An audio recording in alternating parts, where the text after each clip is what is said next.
সংবিধান সংস্কার পরিষদের শপথ না নিয়ে বিএনপি গণরায়ের বিরুদ্ধে অবস্থান নিয়েছে এমন অভিযোগ করেছেন এনসিপির আহ্বায়ক নাহিদ ইসলাম। বৃহস্পতিবার সংবাদ সম্মেলনে তিনি বলেন, গণভোট বাতিল হলে সরকার ও এই নির্বাচন প্রশ্নবিদ্ধ হবে।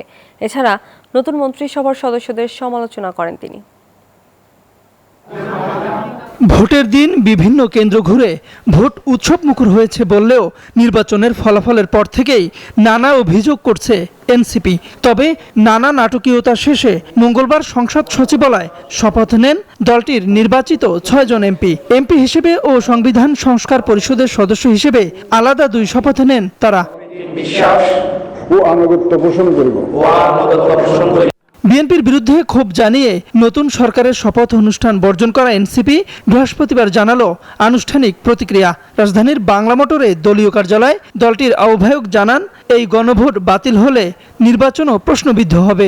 হট আর সুইটনেসের পারফেক্ট ব্যালেন্সে যে কোনো স্ন্যাক্সের আসল মজা আনে রুচি হট টমেটো সস। সংস্কারের সাথে প্রতারণা করা হয়েছে, এটি নতুন বাংলাদেশের যে আকাঙ্ক্ষা, সেই আকাঙ্ক্ষার সাথে প্রতারণা করা হয়েছে এবং যে গণরায় এসেছে গণভোটে, সেই গণরায়কে বৃদ্ধাঙ্গুলি দেওয়া হয়েছে।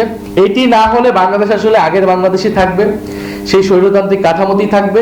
অন্তর্বর্তী সরকারের দায়িত্ব পালন করা ব্যক্তি পররাষ্ট্রমন্ত্রী হওয়ায় ডক্টর ইউনূসের সরকারের নিরপেক্ষতা নিয়েও প্রশ্ন তোলেন নাহিদ ইসলাম। আওয়ামী লীগ নিষিদ্ধ থাকা সত্ত্বেও গত 2-1 দিন ধরে আওয়ামী লীগ পুনর্বাসন করা হচ্ছে বলেও অভিযোগ করেন এনসিপি প্রধান। বাংলাদেশে ফ্যাসিস্ট আওয়ামী লীগদেরকে পুনর্বাসনের একটা প্রচেষ্টা চলমান আছে। আওয়ামী লীগের কার্যালয়গুলো খোলা হচ্ছে এবং আওয়ামী লীগকে প্রশ্রয় দেওয়া হচ্ছে। আমরা মনে করি না এটা অটোমেটিক ভাবে হচ্ছে, এটা অবশ্যই এই নতুন সরকারের প্রশাসনের এবং সরকারি দলের প্রশ্রয়ে এটা হচ্ছে। তাদের কাছ থেকে গ্রিন সিগন্যাল ছাড়া আওয়ামী লীগ এটা করার সুযোগ বা সাহস পেত না। রাজনীতির নয়া বন্দোবস্ত, গণতন্ত্র ও ইনসাফ প্রতিষ্ঠার অঙ্গীকারে গেল বছর আত্মপ্রকাশ করে এনসিপি।